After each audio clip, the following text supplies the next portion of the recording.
Okay, finally got some wood. I mean, not that that's ever been a problem for me. Anyway, there's a bunch over there and some over there and over there. Now I need to start on the second floor. I got this wood cut with a different guy than I was using before. This guy's not as skilled. His boards aren't as perfect. Still pretty good though. Of course, these are all wet. Starting to dry out now because the sun's out. But I need to dry them not too fast and flat so they don't warp a lot. So I need to stack these somewhere. And since I might lose this paper in doing the other stuff, I think this is how I want to set up the joists in the house. Yeah, it'll make sense later. Okay, the way I've seen wood stacked to dry before, it's basically stacked like this, one piece on top of the other, but with smaller pieces of wood between going that way so the air can flow through. Maybe put one there, one in the middle, and one at the other end. I don't have a bunch of like 1x1s I can just stick under there, but I do have some scrap stuff here that's in good shape, and a table saw. Alright, I have all my wood over there stacked to dry. It's just drying in the sun, which is probably going to dry it a little too fast, but I don't have perfect conditions. And I grabbed a pair of smaller boards when they first got here and just put those out in the sun. And they're not cracking or anything, so this wood might be alright drying too fast. Either way, it's doing what it's doing. And now I'm going to work on these. Anyway, basically I'm cutting strips of tire rubber to put on, oh my camera's getting all wobbly, to put on top of these things. So there's one for there, there's one for here, so that the wood is not sitting right on the concrete. I want to have like a moisture barrier. Yeah, kind of like that, except the wood will press it down a little better. So I need 6 of these, and then across this middle part, I need 1, 2, 3, 4, 5. But they don't have to be as long as these. Ooh, here's a good looking tire. Let's get the water out of it. Alright, these have steel fibers running all along this part, but the sidewall doesn't, so should be able to cut here, I think, without hitting the steel. Yeah.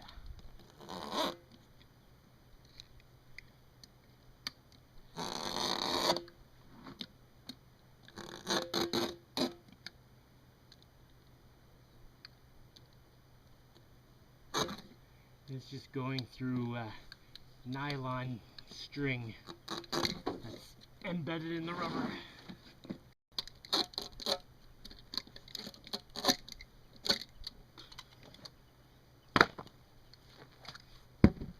Oh, so dirty.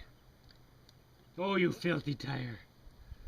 You're such a dirty tire. Alright, cutting through the steel part is a little harder.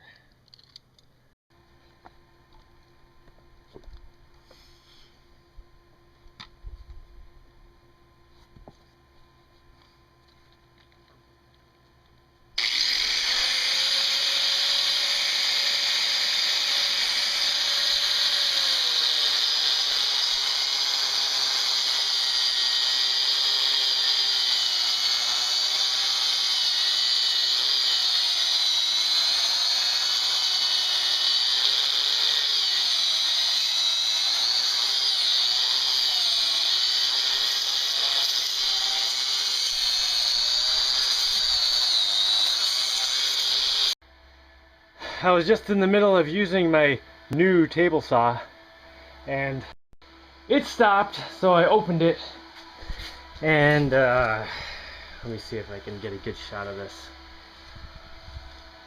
Okay, see down in there, there are 2 brushes, one on the top from the camera view, one on the top and one on the bottom. So that one up there and that one down there. See that one down there?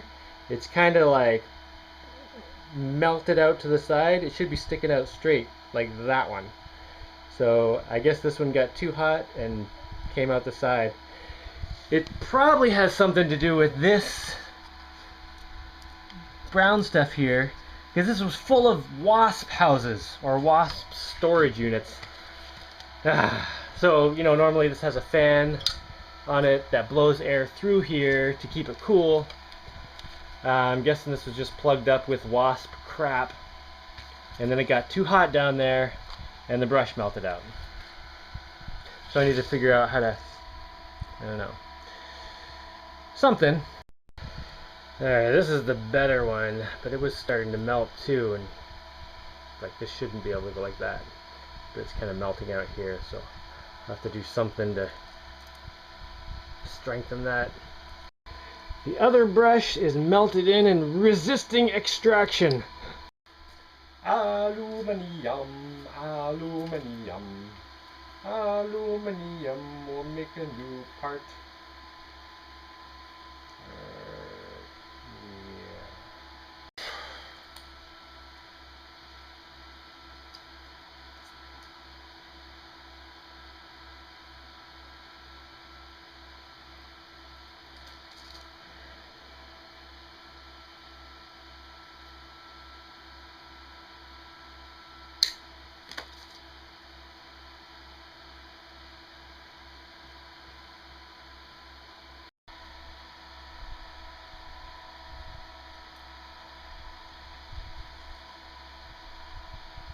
Alright, I think those should do it.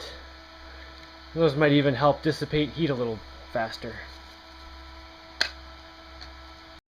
Oh, I just got it all back together. Oh, this goes. Oh, I have to take the whole thing back apart to get this in there. Alright, back to where I was.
Doesn't smell nearly as much like burning rubber as it did before. That's a good sign. Mostly. Mostly. They mostly come out at night. Mostly. Alright, I got my first one of these up. It's not solid all the way across. It's 2 pieces. Well, 4 pieces actually. There's like a 1x6 here, and then like a 1x3.5 down here. I like doing my joists this way. One, because they're really strong, you know, kind of like an I-beam. But also, once the house is finished, I can hook things up on here. And I can do chin-ups here, or, I don't know, it's just, I've always found it very useful to have a little ledge here. I can put my keys up there. Oh, there's so many uses for this little ledge.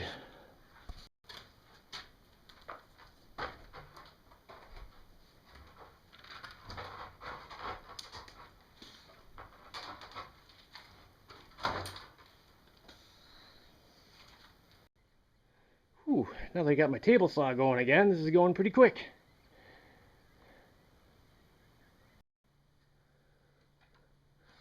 I'll have to plane these even. That won't take long though.